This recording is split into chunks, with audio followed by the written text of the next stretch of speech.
happen for myself and my family. There's no way that this is real, man, it can't be. What's up, everybody, and welcome back to Modify Your Life podcast, where I am your host, Anthony Lopez, also known as Heavy to Modified, and my co-host, Modified Frankie, built not bought. No. Bought not built. Mm-hmm. And first things first, I want to get on here and say, what's up, everyone? I missed you guys. Sorry, I missed you guys and girls. We did miss last Monday's podcast because we were all sick.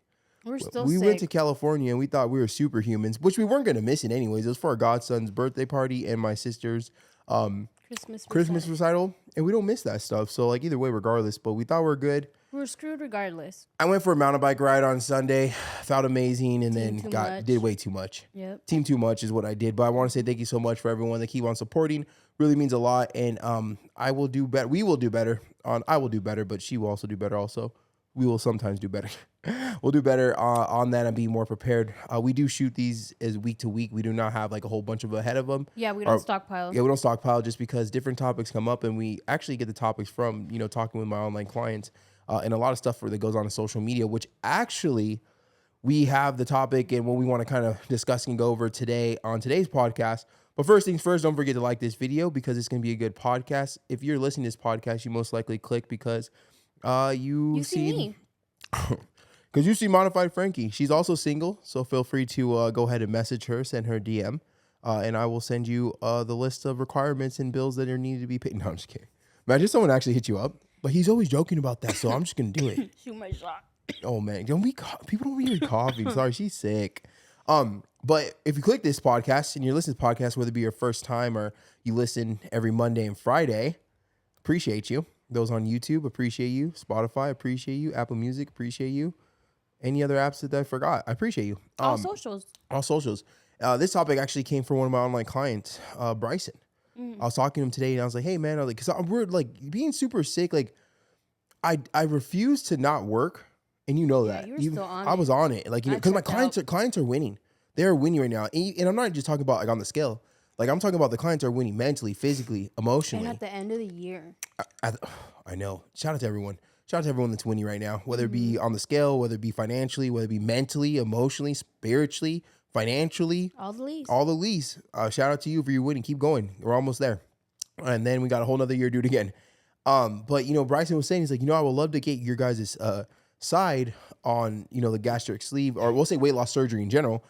Because there's a lot of people that, even I get it on my comments and I see people talking, I see content made talking about the gastric sleeve and it's cheating and it's this and it's that. So we're going to just share our story about our experiences because we have two different experiences from the surgery. Yeah. And at the same time, I'm going to just go ahead and say right now, it ain't cheating. It ain't cheating. It's hard. Do you want to get into your side of the gastric sleeve first or you want me to go first? You know what? Ladies first. My mom raised me better. Why don't you explain, where you were at before getting the surgery, why you chose to get the surgery, and then really go into adapting to the life after the surgery. Okay. Well, I mean, we've talked about my experience like in another podcast, but I guess we go deeper into it. Yeah. I shared before that I got weight loss surgery. I was very negligent, and I got it in the beginning of the pandemic just because you were losing too much weight for my liking. Started to look like a snack, so you had to bounce back. And just completely reckless, to be honest. I don't regret it, but What do you mean by reckless? Explain more about reckless. Reckless that I didn't care for my life, if that makes any sense, or my well-being, because we were in the middle of the pandemic, in the beginning of it, so it was like super scary, like you can't even breathe next to someone, whatever, right? Right in the middle where there's nothing. And I was like, in grocery stores. Don't care, I'm getting it done. When the hospital was like, well, elective surgeries are canceled, and I kept calling until they're like, okay, and I was supposed to actually get it in March when we shut down. Yeah, March 13th is when everything shut down because that was my birthday. I think I was supposed to get the surgery like a week before your birthday or something like that. Yeah. And then they canceled it.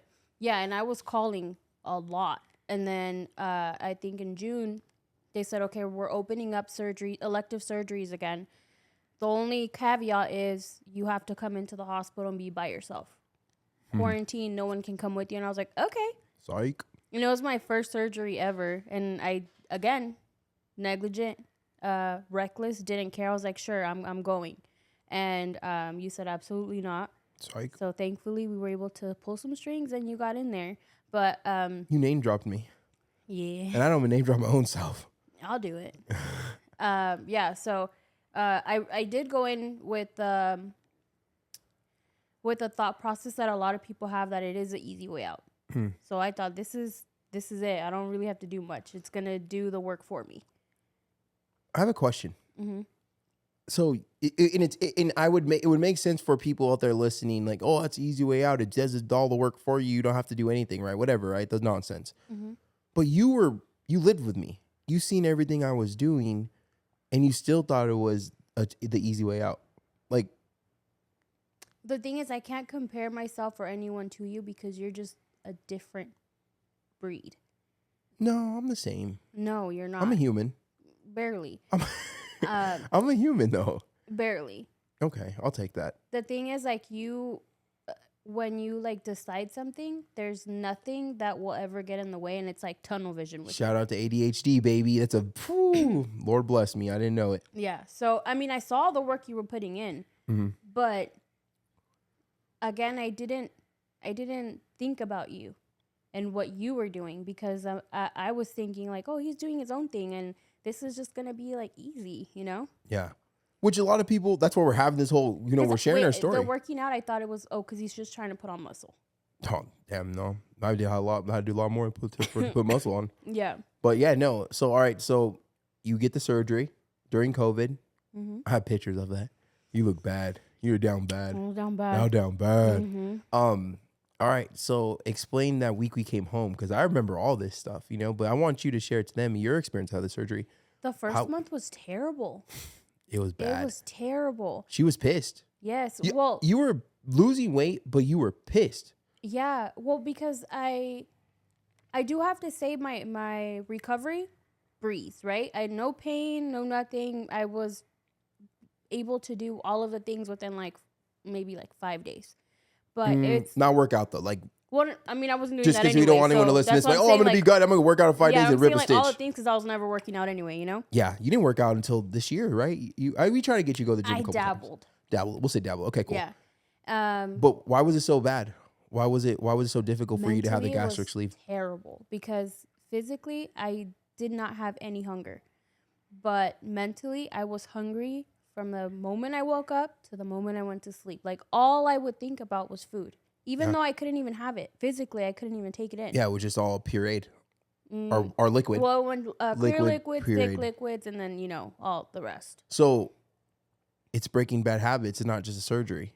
Yeah, but I didn't know that then. I know. Mm-hmm. I'm just foreshadowing me talking to what my story. Okay. You know what I mean? To but take yeah, over the you know what I mean? Just kind of. I told you this though. You did. I told everything that you went through and you experienced. I told you to wait a couple months, right? I told you, because I waited like 6 months before I even was even ready to go get something like that. I lost over 100 pounds before I even had the surgery. Mm-hmm. But I tried to warn you all this, but you know what though? Like, reckless. I get it. If I get reckless for sure. But I also get it, because if I was the overweight, I was the heaviest side of the weight. If you were losing, say you were 300 pounds, I'm 600 plus pounds, and then you went down to 200 pounds, and I'm still 600 pounds, I would feel very, very uncomfortable, even though I was always been the heaviest one, but it wasn't that big of a gap. Like you, I'm saying, like, we were both overweight. Now you're going to be like thick, and I'm going to be just big. Average. So I see why you wanted to get that done, but I did definitely warn you about that, because it's not a fix all.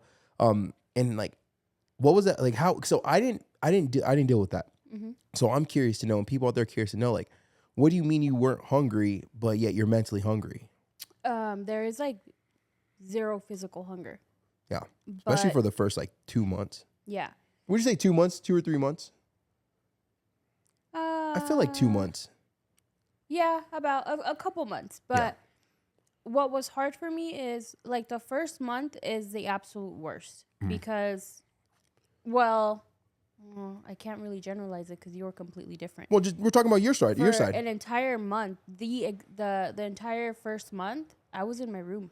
Yeah, you we're losing weight, but depressed, which goes to show you can't buy happiness.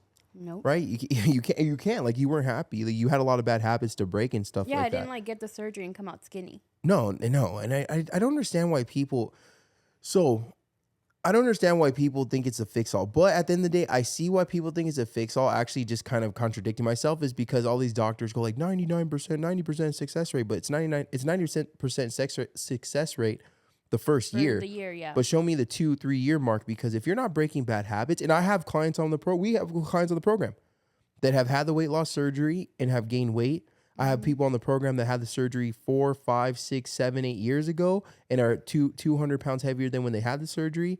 And I'm not saying everyone's like that, but what I'm saying is that in the middle of getting any type of weight loss surgery, taking, I was going to say taking Proactive, taking, what's the stuff, the shots, or anything, weight loss surgery, gastric sleeve, bypass, what's the stuff? Mounjaro, whatever these things are. If you are not using that as a tool to break for that time to break bad habits, you're not going to be successful, right? Just like if you are piss broke right now and you don't have any money in your bank account, you're horrible at spending, you're horrible at saving. If I were to give you $1 million a day, you'll be broke in a month. For sure. It's you have to break the bad habits. There's no fix all. I'm sorry. Like, if you think that, someone out there is listening and thinks that weight loss surgery is a fix all and it's easy to lose weight and it's gonna do all the work for you, then go get it done. And then, I don't know. Talk to me in a year. Talk to me in a year. Wish you success, but talk to me in a year. No, well, I'm talking about the people that think it's easy, right? People that are interested in doing it. It's a tool. Hands down, it's a tool. It's something that especially was needed, especially for someone like myself that was over 600 pounds and was gonna come out of a heart attack any day, But no, at the end of the day, there's no easy way out. It's not easy. And Francine is definitely sharing her story of it, and mine's a little different. But also we did two different things when it came to the mindset of it. Like, I can't remember, but how was dealing with the new life after the surgery? Like, after you realized you only could eat this, you only could, your energy was low. Like, how was it? Because I wasn't in your brain. I was just there to support you, but I wasn't, So I had you, and then I had a friend that got it done the same day as I did. So thankfully, I had people in my inner circle at the time that knew what I was going through. So it was easy to explain or express what I was feeling, because 9 times out of 10 you probably felt it. And you dealt with it differently or whatever, So I had you and that other person to kind of be a shoulder to lean on, You had your team. But it was very isolating, because outside of you two people, going anything that was social, it was completely different. Yeah, because it wasn't focused on food no more. Yeah. And that's why we had to rebuild a whole relationship pretty much, because I started, losing weight about a year before you, a little bit more than a year before you. But at the same time, before that, for, 8 years, 9 years of our prior of our relationship, it was all built around food. And people I know when people read it, they're probably like, oh, what are the meals built around food? But I generally mean, this ain't content. This is real life. Not just for me and you, it's most couples, it's date nights, anything like that, or social. Dinners, it's driving home, get you food, get off of work. Hey, baby, hungry. Especially if you don't have kids or something like that. Hey, babe, I'll get home late today. We want to stop and get some Taco Bell and watch Netflix, whatever it might be. It's the holidays, Christmas, Kwanzaa, New Year. Everything's built around food, And so it was definitely something for us to get used to. And how did you? So when was the first time? Because I know I'm gonna call you out, but I'm not meaning to call you out. This is your story. I know you would sneak and go get fast food after the surgery. How long did you wait after the surgery for you to go get fast food for your first time? As soon as I was cleared to eat solid food. Damn. Same day. You didn't same day? You didn't wait 24 hours? You didn't attempt to not eat fast food? Really? It's so different. But I was healthy. You would cause it to eat all the time without telling me. Yeah. I love it. I love it. Now the truth comes out. But so what'd you get? What's the first thing you ordered? I don't remember the first thing. Actually, I think I do. I'm about to say, girl, you don't remember. You remember. For breakfast, I went to Jack in the Box. Oh, not the good old Jack in the Cracky. And I got, for some reason, at that time, their scrambled eggs were so good to me. So I would order one scrambled egg and 1 sausage patty. Why would you just make that at home? That's literally, you could just made that. It's just that mindset of being in fast food line. Yeah. You know what? It was opening the container. It was the It's the experience, it's of closet experience of eating in it. my car. Oh man, everyone thought it was hilarious. All the clients thought it was funny when I told a cream barbecue commercial. Commercial. Oh my gosh, I'm so You off good? today. I'm not, and we don't have the fan on today, Thank and I'm God. sweating like a whore in church right now. Mhm. I'm sweating. Take off your sweater. Big daddy. I got no shirt on under this. I got nothing but skin. Dang. So fast food, the first day you're allowed to Yeah. have what is it called? Just regular food, right? Everything. Solid. Yeah. Solid food, right? And that's one thing too. People think like you have a weight loss surgery, you can't have normal food. Yes, you can. You can have it. So the doctor told me that there's people that have gotten the surgery and gotten tacos the same day from Mexico because it was TJ. Oh yeah, sorry, I probably should bring that. We My got it, surgeon TJ. said that he was warning me about eating solid food for I forgot the time frame, because he said that one time he had a patient that had surgery in the same day, which was like that he got discharged to go home, which is like 2 days after surgery. He was eating chicken nuggets. Chicken nugget. Yeah. My doctor told me it was make tacos. Oh, tacos. Mine said Eating chicken tacos. nuggets. Dang. So you know what I mean. So that mindset though, you weren't ready. You weren't ready to have that mindset, and you were still losing weight, that's what the surgery is going to do. Think about it. The surgery that we're talking about, the gastric sleeve. I don't know. I'm not too knowledgeable about the what is it? Bypass. The bypass, but I do know That one's gnarly. That one they bypass something to something. Now I'm They not a doctor. reroute your intestines. They reroute your intestines, and you can't take in as much vitamins as you normally do. You have to take medicine or vitamins your whole entire life, and that's definitely not something I wanted to do. That's something they wanted me to do because I was definitely an at-risk patient of being over 600 pounds. But like I said, I lost over 100 pounds before I ended up getting the surgery, so I was around 550. But your surgeon, our surgeon, he was pretty cool because when we went to your consultation, he said that with bypass, it's the weight loss is more not rigorous. I forgot the word, but basically you lose it quicker than if you were to get the sleeve. But he said that you were a candidate, but that it would be better for you to just do the normal one. Yeah, because my age, I was young and stuff like that. Because you were young, and he said that also because of the vitamins thing, he said you would be deficient. So he said long term, he's like, we could go with bypass. He's like, but I would recommend That was the second doctor, right? Because the first doctor, the first doctor wanted me to get the other one because I was high risk. I had to pay an extra $1,000 because of how high risk I was, and it's after losing 100 pounds. And it is what it is. So just kind of getting back into it, we had the gastric sleeve. I'm not sure if I announced it. I can't remember. My apologies. But if I didn't, we had the gastric sleeve and TJ. And so now, do you regret it? I don't regret it. I don't regret it at all. I don't regret it because even though my mindset and everything was completely wrong and off and everything, at least now, especially with what we do for a living, I can understand firsthand when we get people that want to join the program. They're like, hey, I'm lost because I've done this, I've got surgery and I gained the weight, and I get it because I've done it. You know what? It sounds bad because it's something that you had to go through, but I'm really happy that you had the surgery and didn't change your mindset because I got to help you change your mindset and show you the right way. But now I could relate with someone that had the surgery and still hasn't broken those bad habits, even though they have a great tool in front of them. So it's so crazy in life how you go through things and then you get to really help someone out. But I didn't go through that. So my surgery was completely different, right? So before I went to get the surgery, I was making sure I was going to stick with this. So I'm well over 600 pounds. And I didn't tell anyone for a couple of months. I lost 100 pounds. I lost 100 pounds in about 4 or 5 months, 6 months. But remember, when I'm telling you I lost over 100 pounds, I was 600, close to probably 650 pounds. So losing my first 100 pounds is literally cutting out 500 calories a day of my eating. Yeah. And I'm eating, and I still could be eating 4,000 calories. So when I say that, I don't want you to be like, oh, well, you lost 100 pounds in 3 months. And it wasn't sustainable. I didn't know about sustainability at the time. I still was working on myself. My journey has been long. You knew crash diets. I knew crash diets, and that's what I was doing. So really hear me out. It goes by how heavy we are. I was over 600 pounds. So of course I'm going to lose weight a lot faster than someone that's 200, 300 pounds because I have a lot more fat on my body, which is extra stored energy.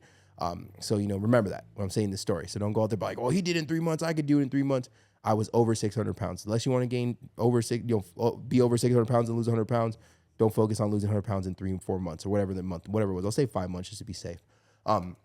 I started doing my research and I started looking into it because I wanted this to be the last time in my. I was terrified that there's two things actually. I was terrified. One, I was terrified that I was in the middle of this weight loss journey and I was going to pass away because that's about a couple months before this. Thought I was having a heart attack. Remember? Oh, I thought I was having a heart attack and it was severe acid reflux, but I was so terrified of my body shutting down on me because I've been overweight my whole life. And the doctors that I was meeting with and talking with, because I met with a couple Orange County doctors for the surgery, and they just terrified me like I was gonna die soon. Like pretty much is what I got. Like I was like pretty much you have days. Pretty much it made me feel like pretty much the doctor made me feel like I had days to live. And obviously we don't know at that weight, you know. But at the end of the day, I started working myself. I started going to kickboxing. I couldn't really do the kickboxing classes, so I was hitting the punching bag. I lasted as long as possible. The first day that I went to the gym and I was punching the bag, like I did the first class, I lasted like 15 minutes, no more than that, before I thought I was gonna have a heart attack right then and there. But I kept showing up, crash dieting for sure, 100%. I was crash dieting, but it was working though. It was working. I was dropping so many like I didn't miss days, like it was insane. I just didn't want, like, you know, I was really scared to die, you know, because I went through that depression, right? Then I went through suicidal thoughts, and like these weren't just like. These aren't thoughts of like stuff. This wasn't just like thoughts of like, oh, let me just speak this into existence. Like it was something I was thinking, like I was done. Like I was tired of being overweight. I was tired of just hating my body. I was tired of how I looked. I was tired of how I felt. I was just tired. On top of that, the biggest thing that was like the icing on the cake was like losing my grandpa.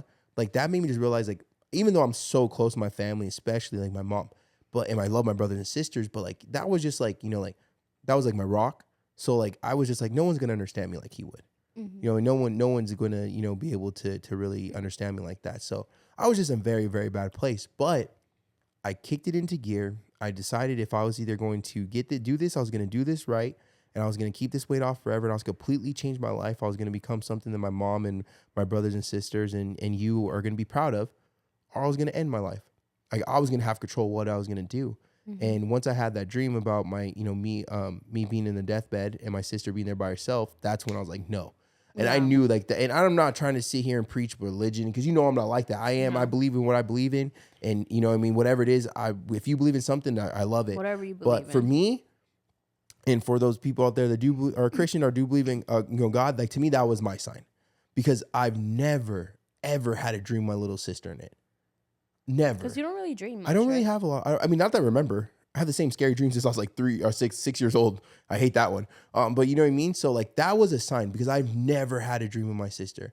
And for those of you that may not know, my sister actually has a learning disability. So like it's terrifying to think that I'm so happy I have a little brother that's younger than me, because I know she's never going to be by herself, right? Because he's the youngest, and as life should go, he should be here after all of us are gone. So like that dream really sat heavy on me. And that was like, to me, that was like grandpa and God talking to me like, yo, get it together. Yeah. Right. Get it together. Like that was like it. And this is the most I've ever talked about. I just feel comfortable talking about it right now. I'm not in a sensitive state of mind. But like that was very surreal to me. That was very, very surreal to me. Like I woke up, I was sweating. You were freaking snoring right next to me. I got up and I just kind of like went in the restroom, washed my face off, and like that was it. Like you weren't even aware of what was going on. I was having a whole life epiphany, and you were just out. I used to snore. Vavas like that, you know. And that was it. Like that was a day. I wish I remember, you know, what date it was, but I don't remember. I just, you know, that was a day. And that's when I started doing it. So going to the gym and stuff like that. And after a couple months, I lost over 100 pounds. And I decided to get the surgery. But the surgery for me was going to be a tool. So I was on YouTube College, right? I was watching YouTube videos. And I don't read. All right, but now I do sometimes, but I didn't work on that. I remember you watching I was a lot of that watching stuff. a lot of YouTube videos. I was watching this doctor talking about something. Not doctor now, chill. That's my signature. I love him. You know what I mean? And I was really looking. I was looking at people's success. I was looking at people on social media. I was looking at doctors. There's this one doctor I can't remember, but he talked about the weight loss surgery a lot, and the success and the failure and all this stuff. And I got to learn what the body is.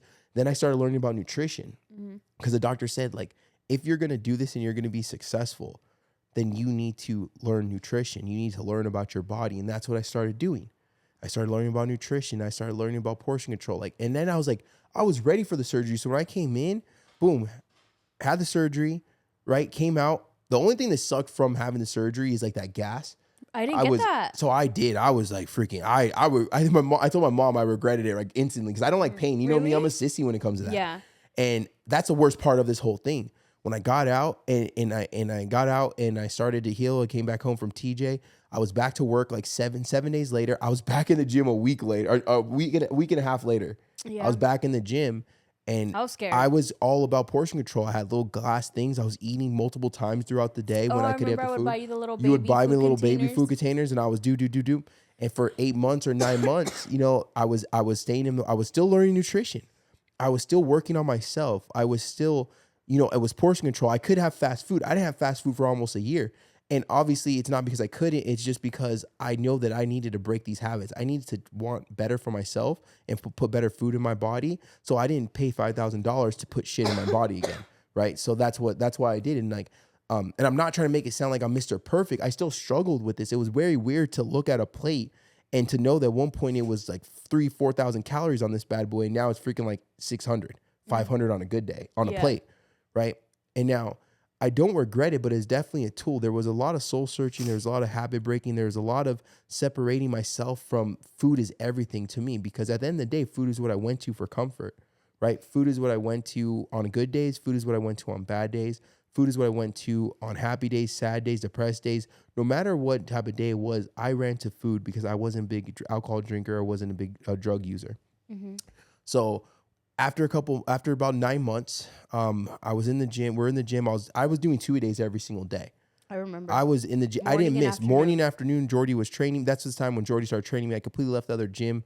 I just, you know, some things happened. I just didn't rock with it. Jordy, you know, took me under his wing. He's like, bro, like you keep on showing up. Like, let's get it done.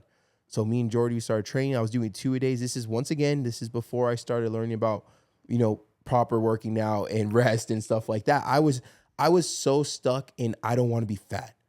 I'm going to change my life around. I was so even after you lost like 200 pounds, like the demeanor you had was I wasn't life done. Or death. Life or death. It's life. Well, because like it's something that's very overpowering, and this is not a flex, but there's something that's very powerful to know that you were actually ready to take your life.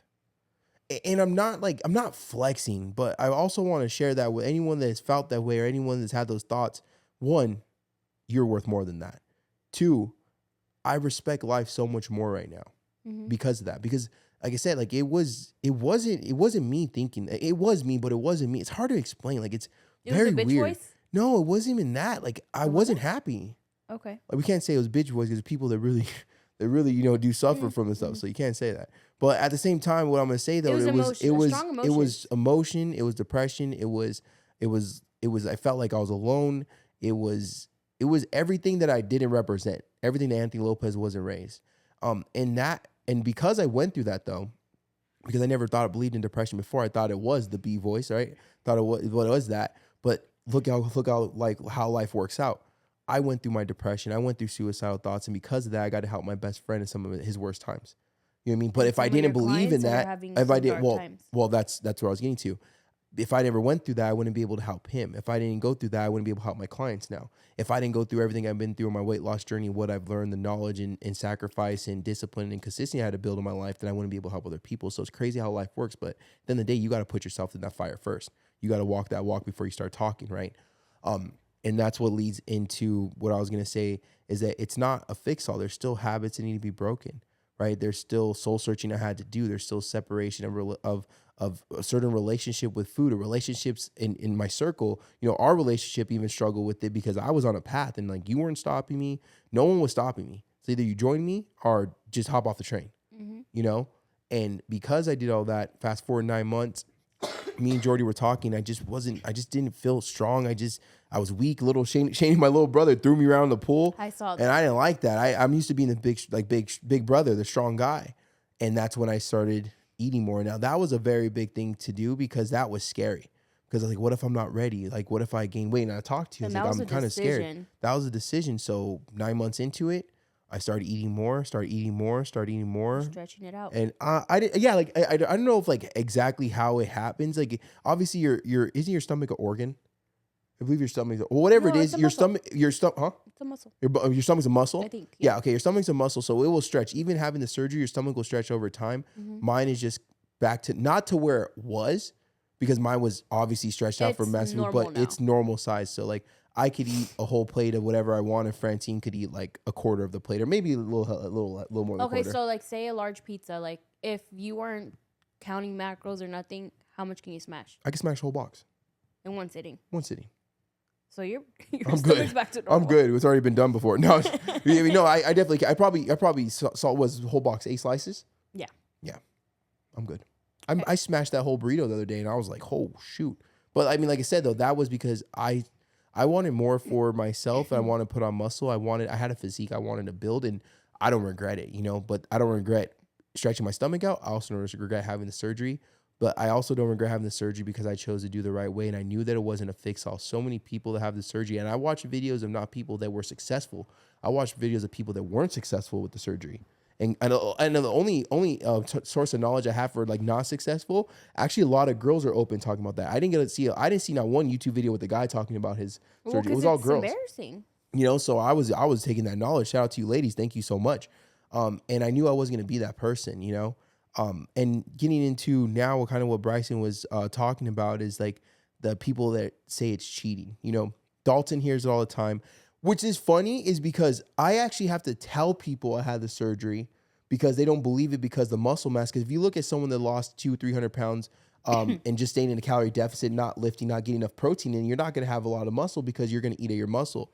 So, I have to actually tell, but no, I had the sleeve in 19, but I went a little different. I chose to eat more. They're like, no way. I'm like, yeah, You I have did. to go like You have to go, explanation. I go the explanation and stuff like that. But I like that because it's something about my life that I don't regret at all. But it's just something that is a great tool to have. And anyone out there is thinking about doing it, if it's a life or death situation, get it done. But understand it's not going to be a fix all, right? Because 9 months later or a year later, you started gaining weight. About 9 months. 9 months later, and like, tell me like how much that mess with your. For me, I would just throw up in my mouth. Like if I started to gain weight. I cried. And you did? You just cried without telling me, huh? All the time you're crying. There's a lot of cry sessions that you miss. But is it like real emotion cry session, or is it like you seen something sad on ugly Instagram? Crying, like in the car by myself or in the restroom. But by is it myself is while it I'm, like you taking a watch shower. something on Instagram? Or you just start crying out of nowhere? No, like all. Recently, it's been my grandma. Well, that makes sense. But I'm talking about like out of nowhere, like you just cry. Oh no, not out of nowhere. Oh yeah, I do that with my grandpa all the time. That's why I don't I'm talk. not off my rocker completely, but Beg to differ. Beg to differ. But like, no, I'm always curious to know that. But like, yeah, me, like, I'll cry randomly. Like, everyone knows, even my clients. I cried on Steve Harvey show. I cried on Andy Frisella. Like, I'm a sensitive person. Like, I don't hide that crap. Like, I hold this shit high. Like, I hold the story of my grandpa high. It's hard for me to talk about. How the conversation, of being suicidal and having those dreams and stuff like that. That shit, it's hard. Like, it's a lot of emotion behind it. And I'm not trying to get a pity party for anyone, but I'm just sharing that, like, I respect life so much more because of those situations. yeah. You know what I mean? So it's like, it's a real thing. But like, you cried, you felt bad for yourself. Oh yeah, it was a pity party. It was a pity party. Yeah, because you thought the weight loss surgery was going to be your fix all. It wasn't. I blamed the surgery. I'm like, this is supposed to be working. Oh no, you can't blame the surgery. No, I did. Dang, I wouldn't let you on my program. I blamed. That's the one of my surgery. red flags right there. You're for Modified Frankie's out the program. No, and that makes sense though, I because blamed the surgery. Then I blamed my hormones. I blamed everything instead of taking accountability. oh, so you didn't go in the mirror and you pointing yourself. Nah, I was pointing everywhere else. So I would love to I never asked this question before. Do you, when I'm having Zoom calls with my clients and I'm making content, I'm talking about blaming yourself and taking accountability, X, Y, and Z, do you feel like I'm pointing at you sometimes? Like, do you hear, or do you like, damn, why you calling me out?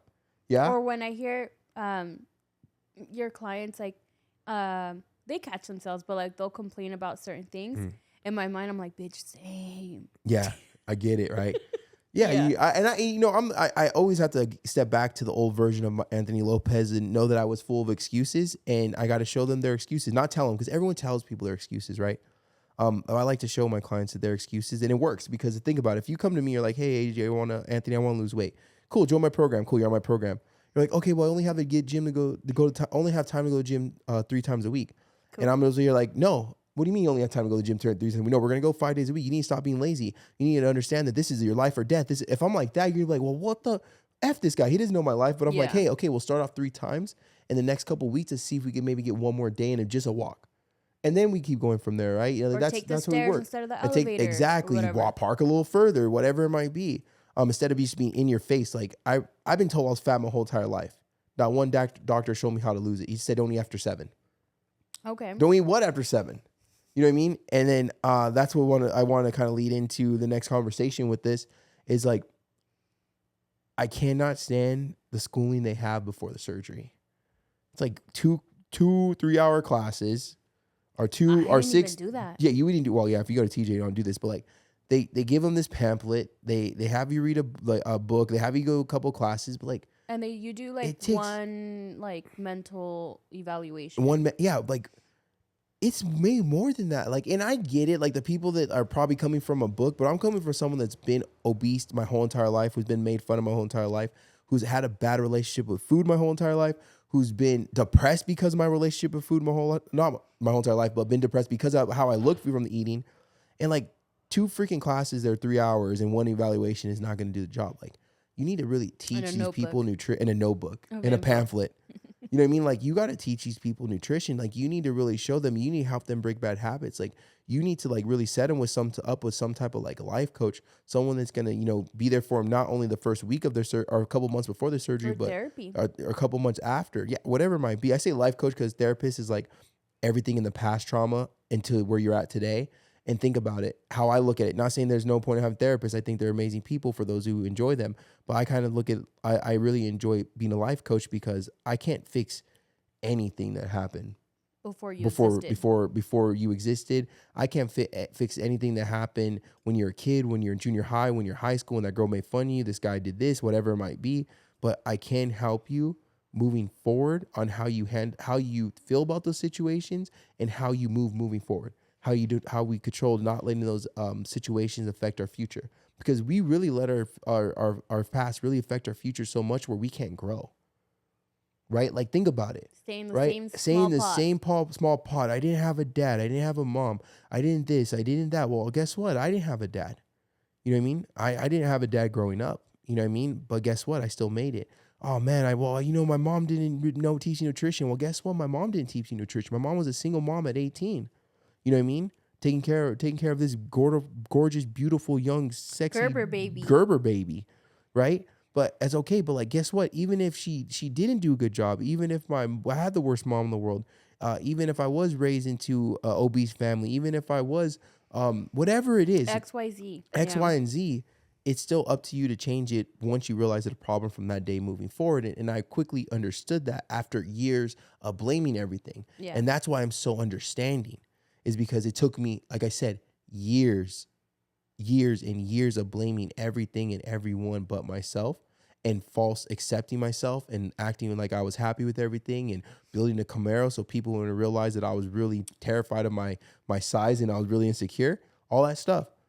And now I'm at where I'm at today. So that's why I felt like the best move was gonna be a life coach.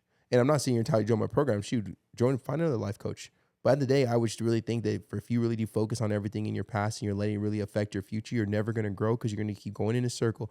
You're going to get a little somewhere, and then you're like, oh, well, back when I was a kid, I can't because of this. And think about it. How many people on my program that we've had are now off my program because they had that mentality?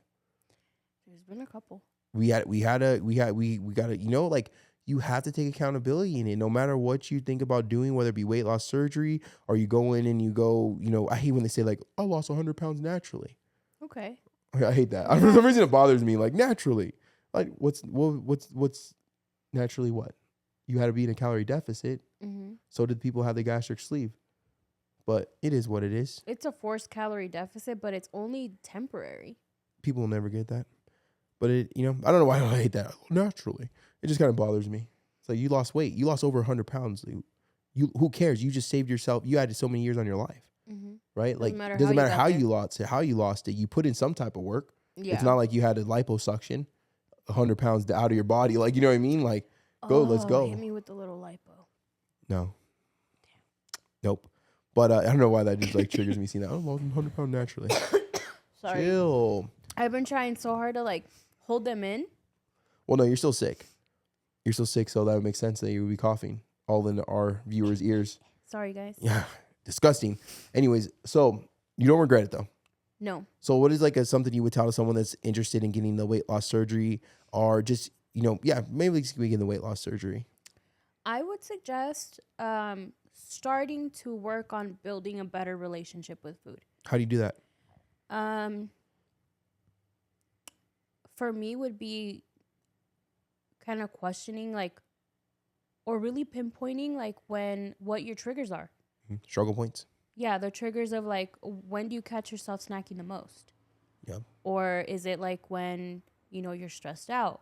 Are you bored? And maybe, or you're bored. So maybe hey, should we read a book or go for a walk or, watch a show, but, not just taking the power away from food. But that's something that takes a lot, at least for me, a long time to not master it, but manage it, because I feel like I'm always going to struggle with it naturally, because my entire life, food, and I still love food. And sometimes I get so annoyed when we go out to eat, because even though I still have a restriction, right?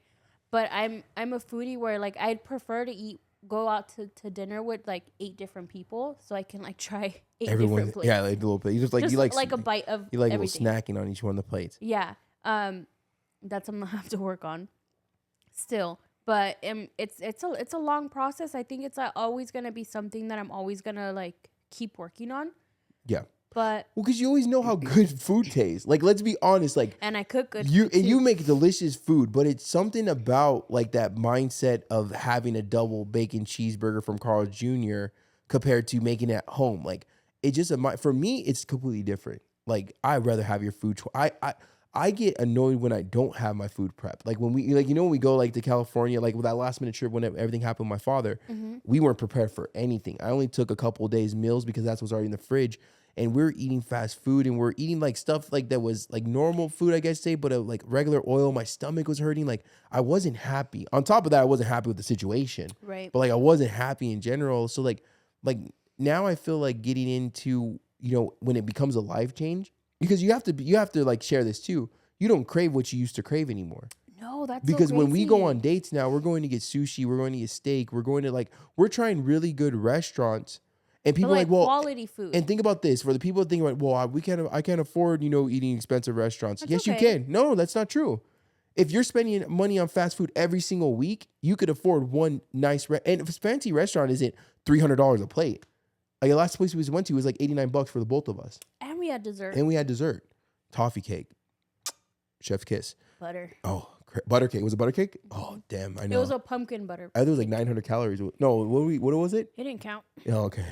It does count, everyone. Don't listen to her. But you know what I mean? Think about it. If you're going out every single week and you're spending money on chips, on fast food, on soda, on whatever it is, right? Anything that's pushing away from your goal, you actually can go out once a month or maybe even twice a month, depending on how much you're spending every single week on useless stuff. And you can go have a nice steak dinner Treat somewhere, yourself. right? You know what I mean? Don't listen to this new social media day and age where they're saying that, was it not Chick-fil-A? What's that restaurant? With the red velvet, the one, the 1,100 calories for that red velvet cheesecake. That's it. The Cheesecake Factory. Treat yourself to the Cheesecake Factory. Get a steak. Go to a nice hole in the wall. Not hole in the wall. Go to a nice sushi place. Sushi's not that expensive when you get a nice little roll. Stop working so hard. Sugarfish. Oh no, that's if you have that's access bougie. to sugarfish. No, but it was It's $30. It's like $30 for a plate. person. But think about this. Don't work so hard to reward yourself with shit.